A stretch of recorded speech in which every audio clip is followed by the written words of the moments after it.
Bueno, pues empezamos. Hechos 12, que lo leemos completo del 1 al 25. Dice, en aquel mismo tiempo el rey Herodes echó manos a algunos de la iglesia para matarles. Y mató a espada a Jacobo, hermano de Juan. Y viendo que esto había agradado a los judíos, procedió a prender también a Pedro. Eran entonces los días de los panes sin levadura.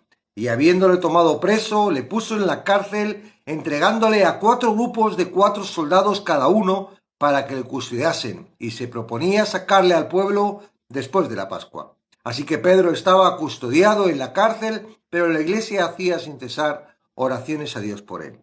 Y cuando Herodes le iba a sacar, aquella misma noche estaba Pedro durmiendo entre 2 soldados, sujeto con 2 cadenas, y los guardias delante de la puerta custodiaban la cárcel. Y he aquí que se presentó un ángel del Señor y una luz resplandeció en la cárcel. Y tocando a Pedro en el costado, le despertó diciendo, levántate pronto, y las cadenas se le cayeron de las manos. Le dijo el ángel, cíñete y átate las sandalias. Y lo hizo así. Y le dijo, envuélvete en tu manto y sígueme. Y saliendo le seguía, pero no sabía que era verdad lo que hacía el ángel, sino que pensaba que veía una visión. Habiendo pasado la primera y la segunda guardia, llegaron a la puerta de hierro que daba a la ciudad, la cual se les abrió por sí misma, y salidos, pasaron una calle y luego el ángel se apartó de él. Entonces Pedro, volviendo en sí, dijo, ahora entiendo verdaderamente que el Señor ha enviado su ángel y me ha librado de la mano de Herodes y de todo lo que el pueblo de los judíos esperaba. Y habiendo considerado esto, llegó a casa de María, la madre de Juan, el que tenía por sobrenombre Marcos, donde muchos estaban reunidos orando. Cuando llamó Pedro a la puerta del patio, salió a escuchar una muchacha llamada Rode, la cual, cuando reconoció la voz de Pedro, de gozo no abrió la puerta, sino que corriendo adentro dio la nueva de que Pedro estaba a la puerta. Y ellos le dijeron, ¿estás loca? Pero ella aseguraba que así era. Entonces ellos decían, es un ángel. Mas Pedro persistía en llamar, y cuando abrieron y le vieron, se quedaron atónitos. Pero él, haciéndoles con la mano señas de que callasen, les contó cómo el Señor les había sacado de la cárcel, y dijo, haced saber esto a Jacobo y a los hermanos, y salió y se fue a otro lugar. Luego, que fue de día, hubo no poco alboroto entre los soldados sobre qué había sido de Pedro, mas Herodes, habiéndole buscado sin hallarle, después de interrogar a los guardas, ordenó llevarlos a la muerte. Después descendió de Judea a Cesarea y se quedó allí. Y Herodes estaba enojado contra los de Tiro y de Sidón, pero ellos vinieron de acuerdo ante él, y sobornando Blasto, que era el camarero mayor del rey, pedían paz, porque su territorio era abastecido por el del rey. Y un día señalado, Herodes, vestido de ropas reales, se sentó en el tribunal y les entregó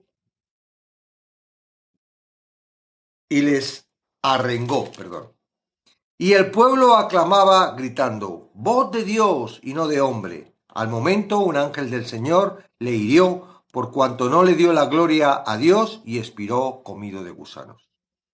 Pero la palabra del Señor crecía y se multiplicaba, y Bernabé y Saulo, cumplido su servicio, volvieron de Jerusalén, llevando también consigo a Juan, el que tenía por sobrenombre Marcos. Bueno, dice, el rey de Herodes, de este capítulo, fue Herodes Agripa I, quien reinó desde el 37 hasta el 44 después de Cristo.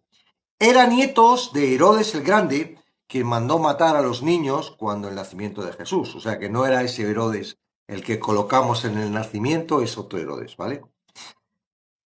Dice, el apóstol Pablo sería juzgado un día delante de su hijo, del hijo de este, del que estamos hablando hoy, Herodes Agripa II. Debido a su frágil relación con Roma, le era indispensable mantener la lealtad a sus súbditos judíos.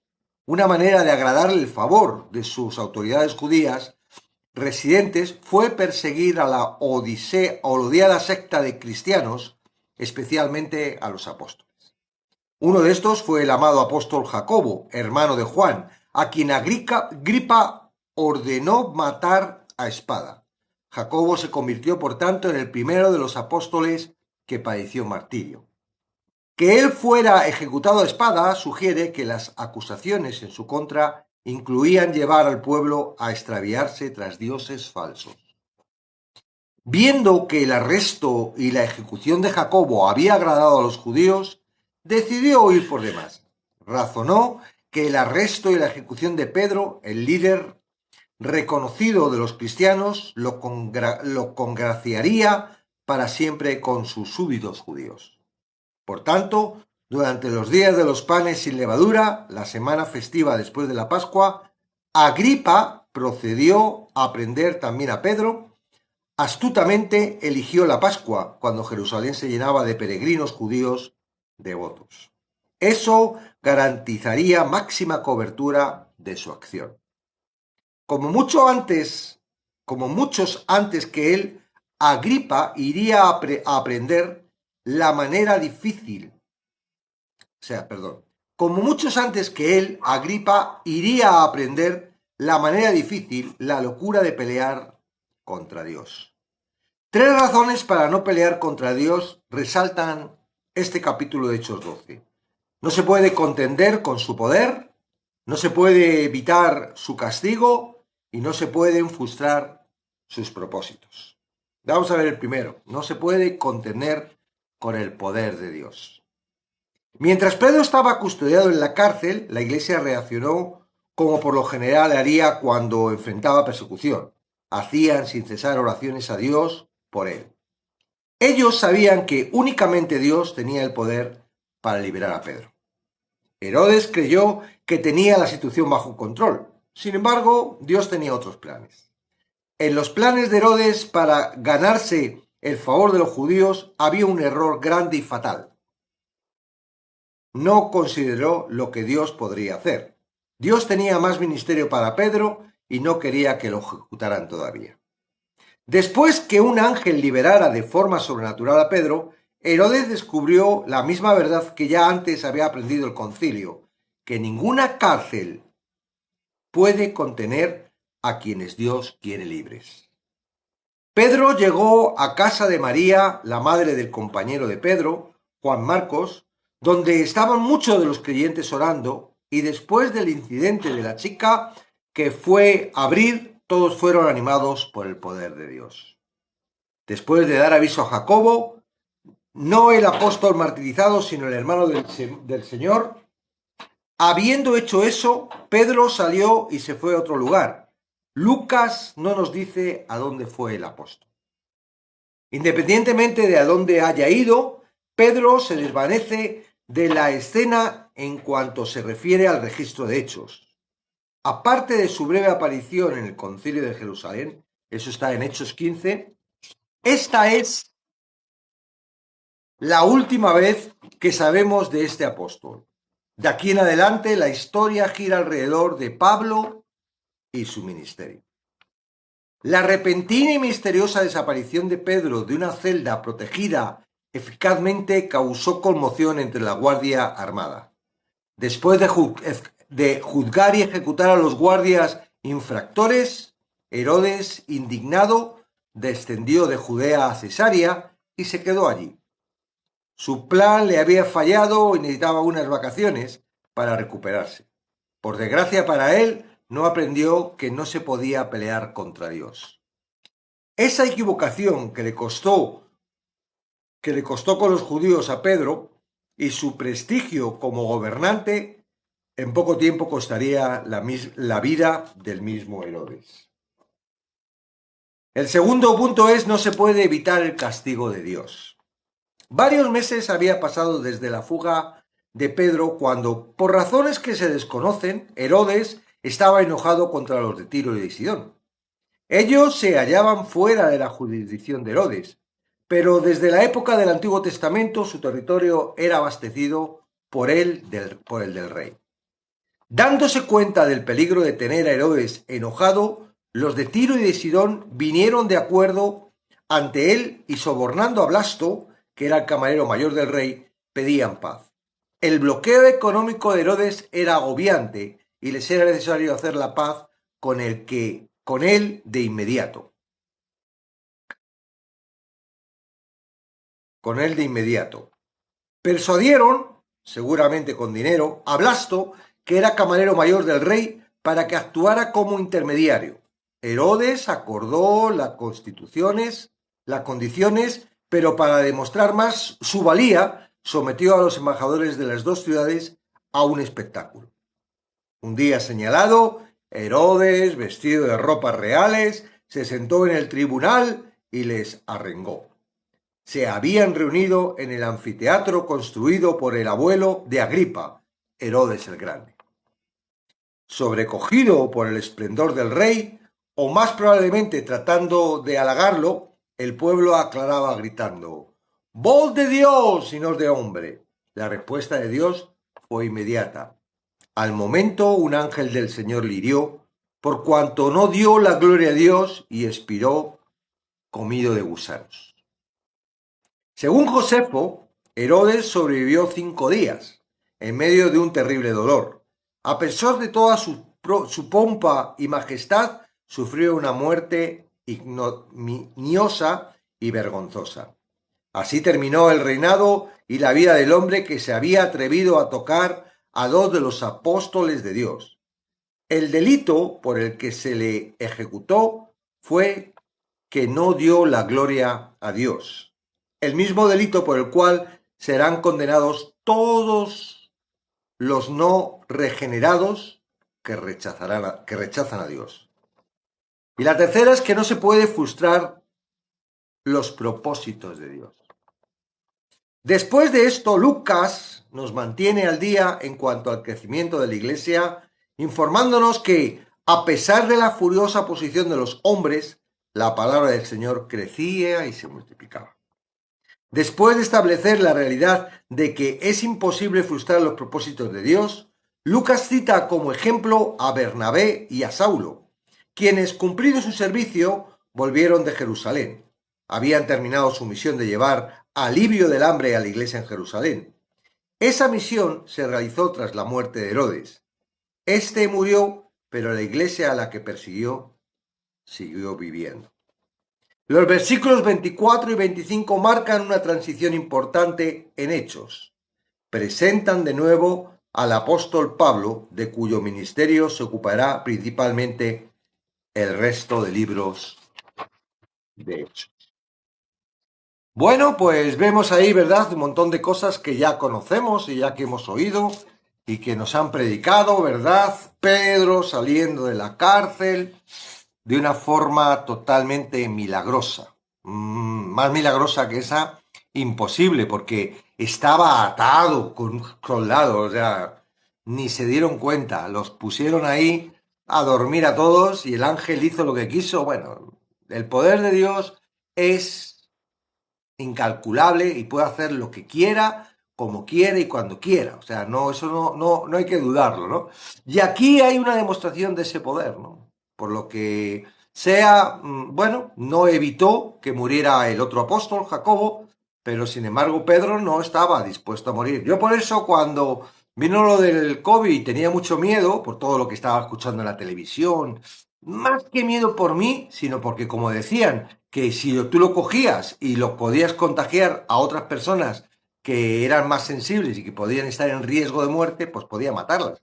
Y en mi casa pues estaba mi hijo recién operado de cáncer, mi suegra con 91 años, mi mujer sin defensas por los procesos que también pasó por el cáncer, una misionera que tenía un montón de enfermedades y problemas, había estado operada hace poquito del corazón. En fin, el único más sanote era yo y yo digo, wow, yo no voy a producir. Y yo tenía mucho miedo, pero ya no es que Dios me hablara, ¿no? Pero entendí bajo la reflexión de quién era Dios y por qué tenía ese miedo de que no me iba a matar un bicho si no lo permitía Dios, no iba a contagiar a nadie si no lo permitía Dios, que por lo menos yo no tenía que tener temor, ¿no? Y a partir de ahí empecé a investigar y se me acabó el temor y vi que todo era un cuento chino, ¿vale? Nunca mejor dicho. Entonces, ¿Qué quiero decir? Quiero decir que, bueno, aquí las cosas se hacen como Dios quiere. Y si Dios quiere que Jacobo muera, pues Jacobo muera. Si Dios quiere que Esteban se acabe su tiempo y vaya a la gloria de Dios y a partir de eso, con ese evento, la iglesia, pues eso va a ser así. Aquí Herodes no se fijó de que él estaba haciendo algo que estaba en contra de Dios y que Dios no quería. Y en este momento, pues lo hizo de esta forma. Claro, imagínate la iglesia, ¿verdad? La iglesia estaba, bueno, yo creo que en aquella época estaba ya acostumbrada a ver el poder de Dios a través de los apóstoles, los milagros. Hace nada, ¿verdad? Pedro había resucitado a un muerto y, bueno, pues una cosa más, ha sido liberado. La iglesia hacía oraciones. ¿Qué podría hacer la iglesia? Nada más que orar, ¿verdad? Cuando no sabemos qué hacer, oramos. Bueno, pues está bien, mientras que oremos, ¿no? Pues lo malo será que cuando no sabemos qué hacer nos tiramos de los pelos, bueno, los que tengan pelos, y no hagan nada. Bueno, está bien, ¿verdad? Cuando no sepas qué hacer, cuando ora, porque tus oraciones vas a ser partícipe de lo que Dios tiene preparado, ¿verdad? Y vas a gloriarte, como se gloriaron aquí estas personas cuando vieron, ¿verdad? Que Pedro había sido liberado de una forma totalmente libre. Ok, entonces bueno, vemos todo eso, vemos que luego Pedro ya se desaparece, no sabemos dónde va, y vemos también que a este hombre, ¿verdad? Al Herodes no es el único, en la Biblia hay muchos que por ponerse en contra de Dios, pues Dios le pone las pilas, ¿verdad? Y se lo lleva de forma muy violenta, ¿no? Entonces, bueno, hemos sacado esos 3 puntos, ¿verdad? Que, bueno, que pueden ser o no pueden ser, pero que son reales y tienen, ¿no? No puedes contener el poder de Dios. ¿Quién puede contener el poder de Dios? No puedes contener el poder de Dios. Ahora, esto es importante no para ti, sino para que tú sepas que nadie va a poder con el poder de Dios. ¿Quién puede ir contra ti si Dios no quiere que vengan contra ti? Entonces, tú tienes que tener la seguridad de que contra Dios no hay nadie que pueda. No hay enemigo, porque Él es el creador de todo y aún Él tiene controlado a los que son los enemigos, los utiliza, ¿verdad? Para su propósito. Nadie puede contener el poder de Dios. Eso es algo que tiene que tener muy clarito dentro de ti. Muchas de las cosas que nos suceden, ¿verdad? Son porque no tenemos en mente esto. Porque si supiéramos, nadie puede contener contra Dios, ¿no? ¿Cuántas veces estás echando, ay, el ataque de Satanás? Y no, mira, de verdad, nadie puede, ni Satanás, que parece que es el más fuerte, o el que más malo, o el que más poder tiene, ni los Illuminati, ¿verdad? Ninguno de esos que, ¿verdad? Que ni los banqueros, ni los gobernadores, nadie. No se puede evitar el castigo de Dios. Eso es también algo que, hombre, a lo mejor un castigo así, ¿verdad? Diríamos, oh, pues muchos se merecen ese castigo y no les pasa, ¿verdad? Porque yo estoy esperando a ver si Dios se acuerda y se lleva al Soros o alguno de estos que son tan malos, que están haciendo tanto mal en el mundo, ¿no? Bueno, la misericordia de Dios, yo no sé hasta dónde llega o qué es lo que quiere Dios con esta persona que no hace esto, porque la verdad es que hay algunos que se merecen esto y más, ¿eh? En ese sentido. Pero lo que es real es que de qué te sirve ganar todo el mundo si pierdes tu alma. A lo mejor no estamos viendo la justicia, pero la justicia se cumple. Sí o sí se cumple. No es tan misericordioso Dios con los que no tiene por qué ser misericordioso. Hay algunos, sobre todo, yo he escuchado, ¿verdad? En algunas religiones, no vamos a mencionar para no enfadar a ninguno, pero no, hombre, Dios es muy misericordioso, al final hay posibilidad y hay la posibilidad de, con ofrendas, con oraciones, con misas, sacar a personas que en un momento dado han muerto en unas condiciones que no estaban muy seguras, pecadores, ¿verdad? Y que a través de eso, pues los podemos sacar de algún sitio intermedio antes de que se vayan al infierno. La Biblia es muy clara. La Biblia es muy clara. Para los que no se reconcilian con Dios, el castigo es muy serio. Y no creo que haya un castigo peor. No creo que morir lleno de gusanos sea peor que pasar la eternidad en tormento. sabiendo que ya no vas a poder ser rescatado, es muy chungo, de verdad. Yo, las personas, claro, las personas que no creen en Dios y que después de haberles predicado y haberles dicho, siguen tan claro que son ciegos, que no ven claramente el riesgo que llevan, ¿no? Si se están equivocando.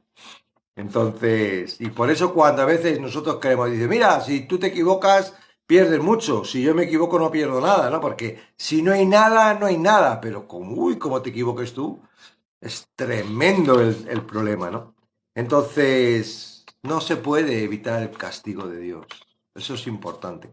Ahora, tú no tienes que venir a Cristo por temor.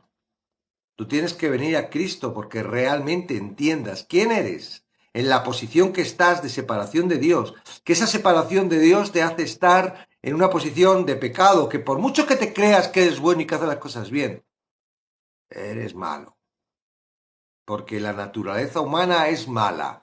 ¿Qué es lo que quieres? Hacer lo que tú quieras. Y muchas veces eso que tú quieres ser bueno lo estás haciendo para tu propio interés. Entonces, el mayor pecado es que estás desechando a Dios. Es que no estás cogiendo el regalo que te está dando de echarte, porque Dios es el que te tiende la mano. No, no eres tú el que tiende la mano a Dios. Es Dios quien te tiende la mano, quien te tendió la mano con Jesucristo para que tú digas, ay, sí, tengo que volver a ti, porque esto es el, el...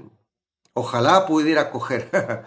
Bueno, es muy sencillo. Tan solo tienes que leer el Nuevo Testamento con tranquilidad y que alguien te explique todo lo que está diciendo y vas a ver que hay un gran mensaje y un gran regalo, ¿verdad? Una buena noticia. Jesucristo viene a salvar.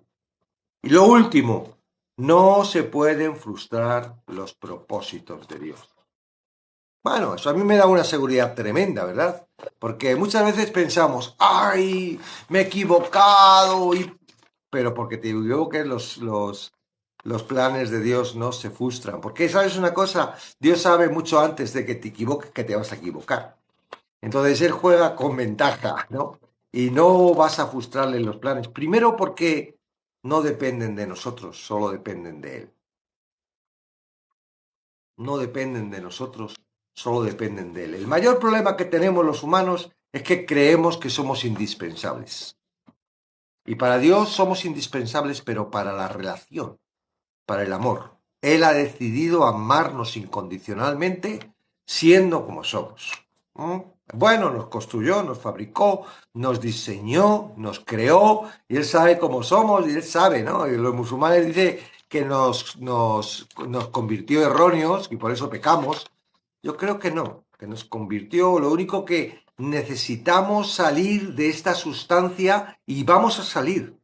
Todos los que hemos creído en Cristo, en el momento en el que nos vamos con Él, dejamos aquí esa sustancia y la sustancia realmente, ese espíritu que está queriendo adorar a Dios, ese espíritu que quiere estar cerca de Dios, ese espíritu que quiere servir a Dios, ese es el que se va. El que se queda aquí es la carne, eso dice, no viváis, decía Pablo, no viváis conforme a la carne, ¿verdad? Porque la carne es contra el espíritu. ¿Y qué es eso de la carne, no? ¿Qué es eso de la carne? De mi carne. Está hablando de tu corazón, ese corazón humano, ¿verdad? Ese corazón que lo único que hace es querer disfrutar para sí, es egoísta, es ambicioso, es imprudente, le da lo mismo todo lo demás. Sí, el amor propio, ¿verdad? Se ama mucho a él y mucho de lo que él hace es todo, bueno, mucho no todo lo que él hace, dice, es engañoso y nos lleva a un engaño, ¿verdad? Entonces, bueno, no lo entendemos todo. Ojalá pudiéramos entenderlo todo, llegaremos a entenderlo. Pero hasta ahora lo que sí sabemos es que si tú te guías por tu corazón, no vas a frustrar los planes de Dios. No vas a frustrar los planes de Dios, pero te va a hacer sufrir. Entonces, no se pueden contener, ¿verdad? No se puede contener el poder de Dios ni los planes de Dios.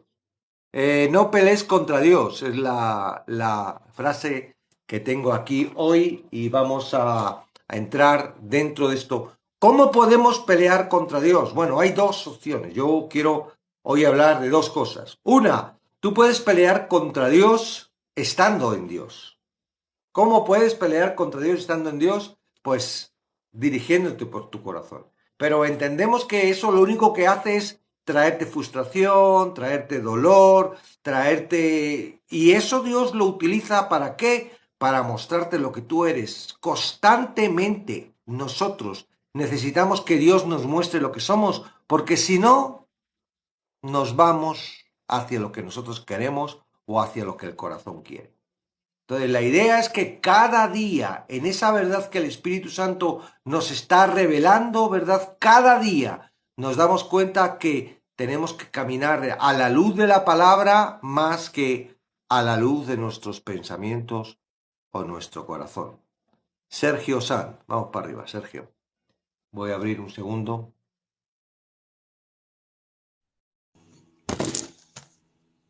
Sergio, buenas tardes, buenos días, no sé dónde estás. Buenos días, ando en México. A ver, espera un segundito que abra mi tabla. Cuéntame, Sergio. ¿Cómo puedes pelear contra Dios si con Dios no se puede pelear? No tiene enemigos. No estamos hablando de que le vayas a vencer. Ese es el problema. Pelear contra Dios es perder, pero tú no lo sabes.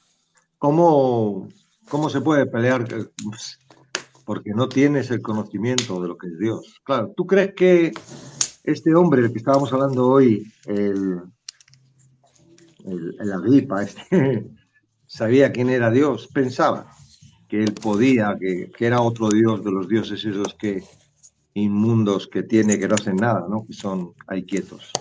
Claro, quien sabe quién es Dios, no pelea contra Dios, pero puedes estar contra Dios, aún conociéndolo, ¿verdad?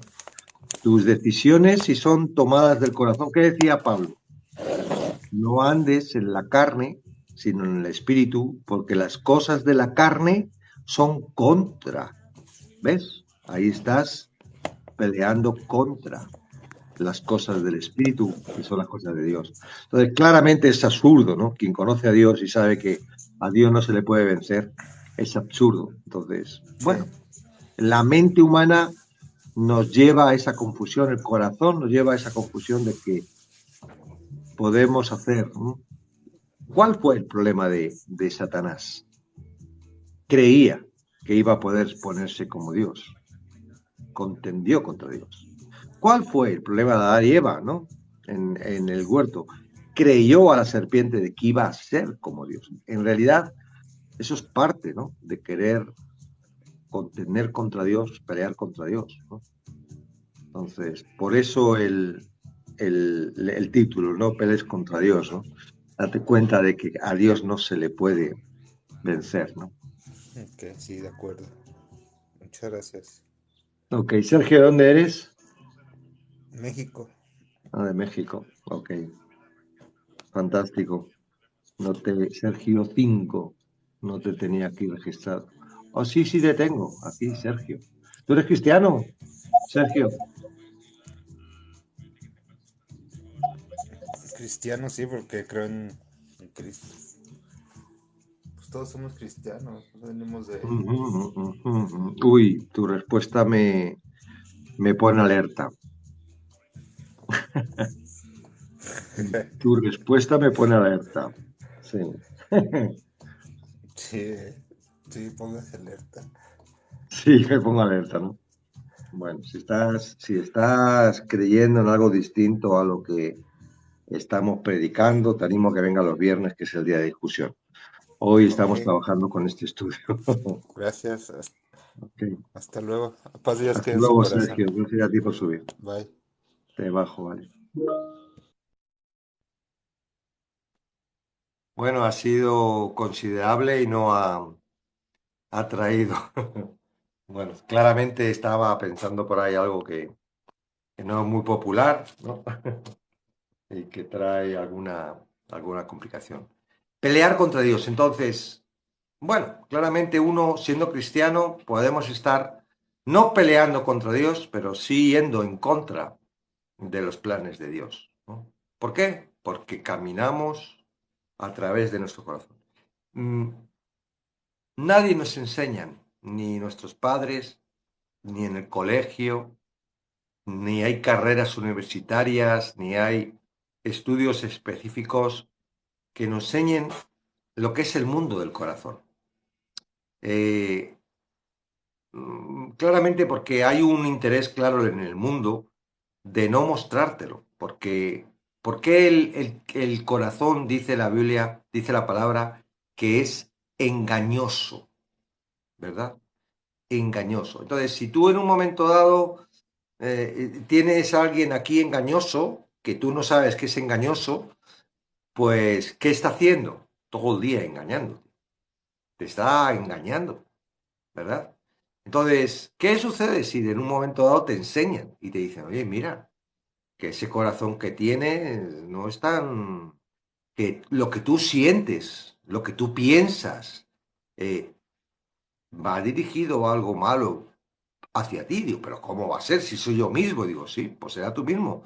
Pero mira esas personas que se suicidan, o esas personas que deciden convertirse en gente muy mala, o esas personas... Entonces, no hay, no hay instituciones que enseñen el mundo del corazón. Y esto es algo muy necesario en los cristianos. ¿Por qué? Porque el único manual que existe que trate el mundo del corazón es la palabra de Dios, es la Biblia. La Biblia es un libro que es un espejo. Te refleja dos cosas. Uno, te refleja tu corazón, cómo es tu naturaleza. Y de verdad que tienes que observar bien. Es como el que mira al espejo y está viendo a Blancanieves. No, tienes que ver bien. A través de la palabra tienes que ver bien cómo es tu corazón. Tú cuando veas a Jesús reprendiendo a los fariseos, no tienes que decir, uy, qué malos eran los fariseos. No, tú tienes que reflejar que el corazón de los fariseos es un corazón humano, que tú puedes, o que tú tienes, vamos a, o que tenemos un corazón igual que el de los fariseos. Hoy en día no los llamamos fariseos, pero todos somos religiosos y actuamos como los fariseos con ese mismo celo, con esa misma... porque es el mismo corazón, no son extraterrestres, no son otras personas distintas, son humanos como tú y como yo. Entonces, cuando tú estés leyendo la Biblia, tú tienes que decir, uy, qué corazón tenía. No, tú no digas eso, tú di, uy, qué corazón tenemos. Porque lo que hace la Biblia es reflejar tu corazón. Y al ver tu corazón, tú puedes ver tu naturaleza. Y al ver tu naturaleza, tú puedes arrepentirte. Y puedes conocer que lo que sale de tu corazón a veces, o la mayoría, tiene una sustancia engañosa. Todas las cosas que salen del corazón. Vete, haz un estudio. La Biblia habla muy profundamente de eso. Entonces, lee la Biblia como un espejo, ¿verdad? Que te refleje y te pueda mostrar cómo es tu corazón. Y eso aprendes. ¿Por qué? Porque somos guiados por él. Y si tú eres guiado por una persona que no quiere buenas cosas para ti y no te das cuenta, imagínate, tú tienes un hijo de 3 añitos y de repente se lo das a uno que tiene malas intenciones. Y ese niño de 3 añitos le da la mano como diciendo, ay, mi papá me ha dado que este señor me lleve. El niño de 3 añitos es totalmente indefenso, no puede hacer absolutamente nada porque está confiando en ese señor y ese señor puede hacer con él lo que quiera. Así nos pasa a nosotros con nuestro corazón. Creemos que somos nosotros. ¿Cuántas veces has dicho, soy así y he nacido así y no voy a cambiar? ¿Cómo? Pues bueno, no cambies. Sigue dirigiéndote por tu corazón. Sigue dirigiendo por esa cosa que es cargada por el mundo, por Satanás, ¿verdad? Cargada porque tiene influencia. Satanás tiene influencia en ese mundo. Vamos a Romanos 1. ¿Y por qué tiene influencia Satanás en el corazón? Porque al desechar a Dios, todos nacemos desechando a Dios. Tenemos que entender nuestra naturaleza para poder acercarnos a Dios, porque la herencia, lo que tenemos, es una herencia pecaminosa, ¿verdad? Y nacemos con esa sustancia de querer dirigir nuestra vida por nuestro corazón. ¿O es que no te acuerdas cuando eras bebé?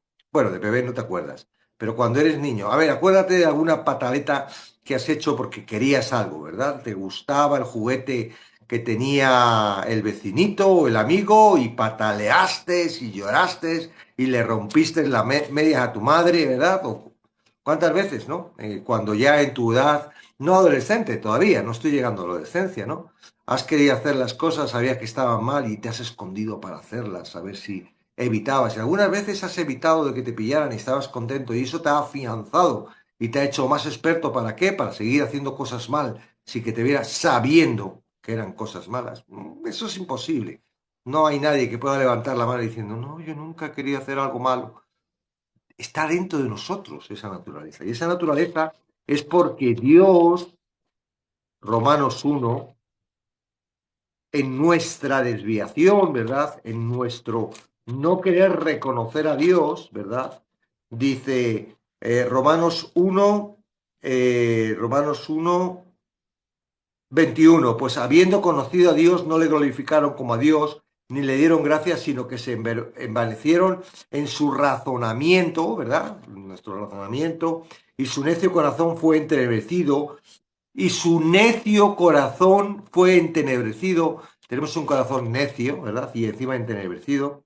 Procesando ser sabios, se hicieron necios y cambiaron la gloria de Dios incorruptible en semejanza de imagen de hombre corruptible, de aves, cuadrúpedos y de reptiles, por lo cual también Dios los entregó a la inmundicia. Y después en el 26 los entregó a pasiones vergonzosas. Y luego en el 28, y por ello no aprobaron de tener, por no tener en cuenta a Dios, Dios los entregó a una mente reprobada. Es Dios. ¿Quién hace eso para qué? Para que nosotros encontremos la debilidad, nos demos cuenta. Es como la ley, ¿verdad? ¿Por qué fue? También Romanos lo dice, ¿no? ¿Para qué Dios trae la ley? Para que nos demos cuenta de nuestra naturaleza. Ah, sí, vale, yo voy a hacer lo bueno, pero si no puedes hacer lo bueno porque tu naturaleza es mala. Y por mucho que tú quieras hacer lo bueno, tu naturaleza es mala y no vas a poder hacerlo. Ahora eres muy soberbio y crees que eres bueno. Eres muy soberbio y crees que, bueno, pues te voy a poner las normas para que veas todo lo que haces mal. Y entonces el hombre con la ley se da cuenta de todo lo que hierra. Si no hubiera ley, soy bueno. ¿Quién dice que eso es mea malo? ¿Verdad? Por eso Dios puso la ley para que nos diéramos cuenta de cómo es nuestra naturaleza. Entonces, bueno, no digo que te quites el corazón, porque si te quitas el corazón, ¡trup!, tenemos entierro mañana o esta misma noche. No, tienes que convivir con el corazón, pero el corazón ahora, si tú has recibido a Jesucristo, no manda. Quien manda es Jesucristo, pero tú eso lo tienes que saber. ¿Por qué? Porque si estás engañado por tu corazón y tu corazón dice, ay, cuánto amo al Señor, ay, voy a hacer esto, y te hace llevar por otro lado porque es muy astuto. No te creas que el corazón va a decir, no, no adores al Señor. No, no, no, Él te va a llevar por el sitio que tú no te des cuenta de que te está dirigiendo. Y ese sitio que te está dirigiendo es contra Dios. Tú crees que estás con Dios, pero tu corazón te está llevando para que pelees contra Dios. Entonces necesitas conocer el mundo del corazón. Necesitas saber qué es eso del corazón, de dónde salen los sentimientos, cómo puedo fortalecer mi corazón para que esos deseos que salen de él no se frustren, porque sabes una cosa, por ejemplo, un niño que está acostumbrado a que le den todo y de repente hay algo que no se lo dan, patalea, llora, grita. ¿Por qué? Porque está acostumbrado su corazón a que le dé todo. No tiene, el corazón no tiene todavía entrenamiento, no ha hecho ejercicio, ¿verdad?, de autocontrol. Entonces, ay, ¿cómo puedo hacer autocontrol? Todo eso tienes que aprender. ¿Por qué? Porque es tu enemigo. Aunque está dentro de ti, no quiere saber nada de Dios porque Dios le está quitando su protagonismo, Dios le está quitando sus deseos de llevarte por donde Él quiere.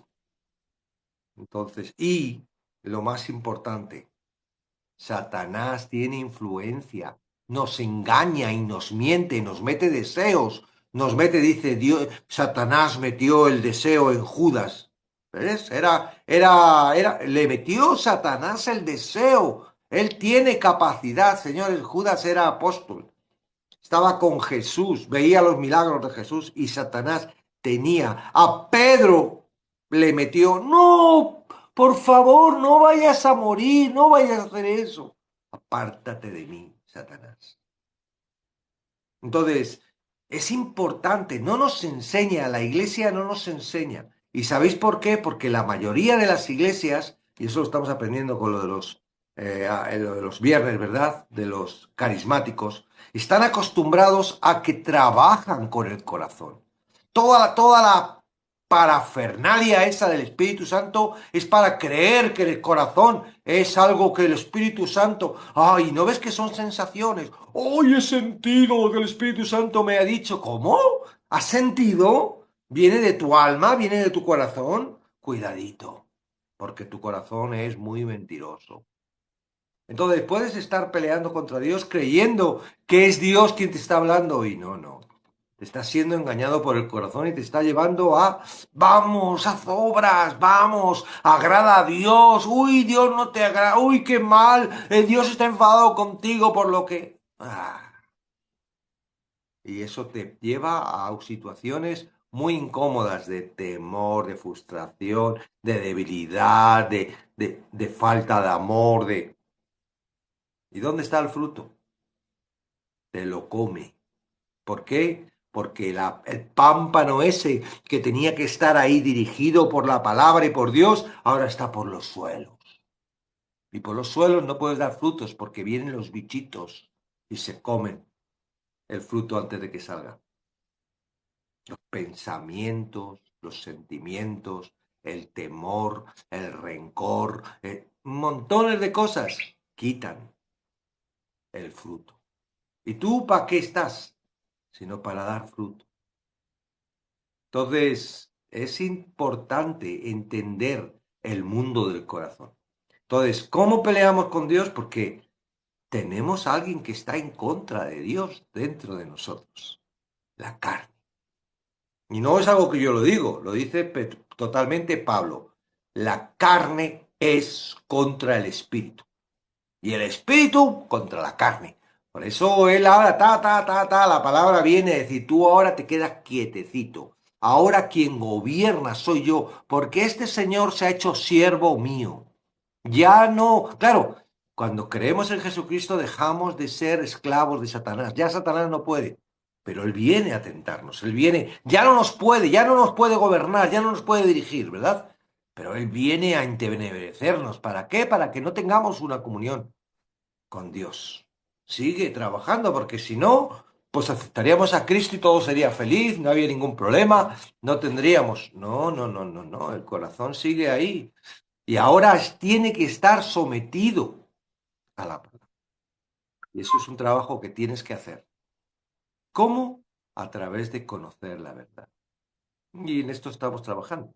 Entonces, no pelees contra Dios. Ahora, ¿no crees en Jesucristo?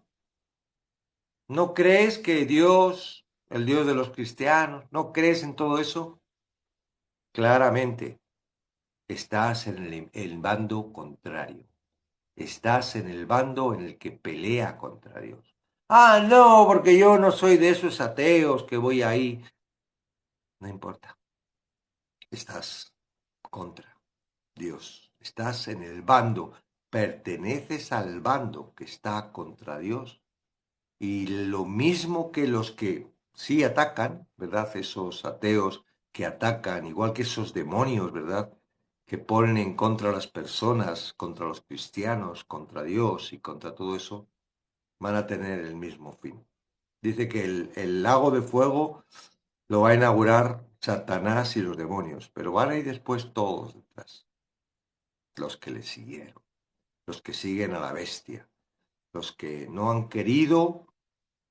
Y no se trata, porque si dijéramos, wow, claro, yo entiendo de que la religión es un estorbo, ellos han creado la religión para estorbar que las personas crean que creer en Dios es tengo que estar haciendo cosas buenas, tengo que estar dando mi dinero, tengo que no sé qué, no sé cuánto. Y como no nace de ellos, como le es tan difícil, ¿verdad?, hacer el bien, pues creen que no pueden. Pero es que no se trata de esto, señores. Si hay alguna persona ahora escuchando, escuchen bien. No se trata de que tú te tengas que poner ahora a hacer cosas buenas, a dar tu dinero, a ir a servir, a estar orando todo como un beato o a leer la Biblia en 2 días. No se trata de eso. Se trata de que te des cuenta de quién eres, que eres una persona que está apartada de Dios. Ese es tu pecado. Todo lo que viene después, todas tus acciones, todos tus pensamientos, todo eso es por tu situación de estar apartado de Dios. Y lo más chungo es que tú no puedes, por tus propias cuentas, no puedes acercarte a Dios porque tu propia suciedad, tu propio pecado te rechaza a Dios, no puede.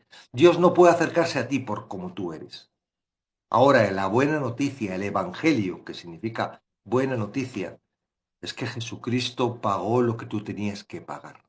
Ahora, si tú crees que Jesucristo ha pagado por tu naturaleza y realmente tienes ganas de estar cerca de Dios, tienes ganas que te dirija Dios tu vida, tienes ganas de pertenecer al reino y estar en la parte del reino, no en la parte de tu corazón y dirigiendo la vida por tu propia cuenta, sino a través del reino, a través de Jesucristo, a través de la palabra, no tienes que hacer nada más que creer en que Jesucristo ha muerto. Ujú.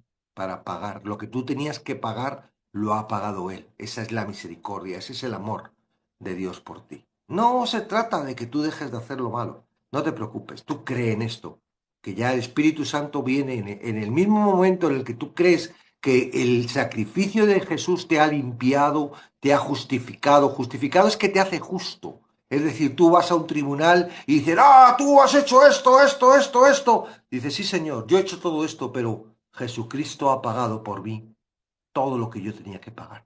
Él ha muerto en la cruz para pagar por mí. Eso, ¿tú crees eso? ¿Crees? Entonces ahora estás limpio. Dice blanco como la nieve. Blanco, perfecto. Eres santo. ¿Qué significa que eres santo? No es que lleves una aureola y tal y hagas milagros. No, santo, la palabra santo es que estás apartado. Ahora ya Dios dice, este que estaba en el mundo, que estaba ahí dirigido por su propio corazón y Satanás lo controlaba y lo dirigía y estaba haciendo las cosas horriblemente, ahora yo lo cojo y lo traslado a un sitio y lo aparto para mí. Eso es santo. Tú eres apartado para Dios. Ahora tú eres un instrumento de Dios. Y ya no tienes que tener ningún temor al pecado, ya no tienes que tener ningún temor a Satanás, ya no tiene por qué. ¿Quién puede pelear contra Dios? Nadie. Y ahora Él te aparta. ¿Tú crees eso? Entonces, ay, sí, pero es que tengo un hábito, soy drogadicto, es tranquilo. Porque el Espíritu Santo va a venir a tu vida y va a transformar todo eso. No se trata de que tú tengas que dejar las drogas, tengas que dejar de fumar, tengas que dejar de beber, tengas que dejar de pegar a tu mujer para poder aceptar a Cristo. No, tú aceptas a Cristo. Crees que lo que ha hecho Cristo por ti te santifica, te justifica, te limpia, te perfecciona y deja que Dios trabaje en ti. Ese es el Evangelio. Entonces, es distinto, ¿verdad? A lo como lo predicaban antiguamente los católicos y como lo predican ahora muchas de las iglesias evangélicas, ¿verdad? Que uno dice, sí, te ha perdonado, pero ahora tienes que venir a la iglesia, ahora tienes que dar los diezmos, ahora tienes que participar en el ministerio, tienes que orar todos los días, tienes que participar en esto. No, tienes que dejar de hacer esto, tienes que dejar lo otro y... No, se trata de creer en el Evangelio. Ahora, primero te tienes que dar cuenta de que estás apartadito, que estás peleando contra Dios. Y si no pasas salvando de Dios, lo es chungo, porque nadie le gana a Dios. Y Él tiene preparado para los que están contra Él algo chungo. Y no tienes por qué estar en ese bando. Puedes acercarte al otro bando, porque no tienes que nada más que creer. Y a partir de creer, empezar a gozar y empezar a vivir una nueva vida en la que el Espíritu Santo te va a dirigir y te va, al principio es un trabajo de limpieza. Al principio es un trabajo de demostrarte verdades. Al principio es un trabajo de verdad. El arrepentimiento en sí tiene que ver con darte cuenta de cómo eres. ¿Para qué? Para darte cuenta ahora de lo que eres. ¿Y qué eres? Un hijo de Dios, un siervo de Jesucristo, una criatura celestial, algo totalmente nuevo. Las cosas viejas pasaron y aquí todas son hechas nuevas. Ahora no vives solo, ahora Cristo está en ti. Las cosas viejas pasaron. Entonces, hay un mundo especial esperándote. No tienes por qué estar peleando contra Dios. No tienes por qué estar peleando contra Dios. Claro, dirás, es que no creo, pues entonces estás peleando contra Dios y déjanos que te digamos claramente que el fin no es bueno. El fin no es bueno y Dios nos está usando para decírtelo. ¿Para qué? Para que tú medites, para que reflexiones, para que te acerques a la palabra, para que sigas viniendo al canal y sigas escuchando y que Dios te siga hablando y te vaya dirigiendo. No se trata de aquí tener que saber hermenéutica, homilética, hebreo, griego y... No, se trata de creer en Jesucristo. Eso es así, creer en Jesucristo. 6:32. Bueno, aunque antes hemos tenido uno que ha participado un ratito, ahora es tiempo para que alguien pueda subir y dar su comentario, preguntas.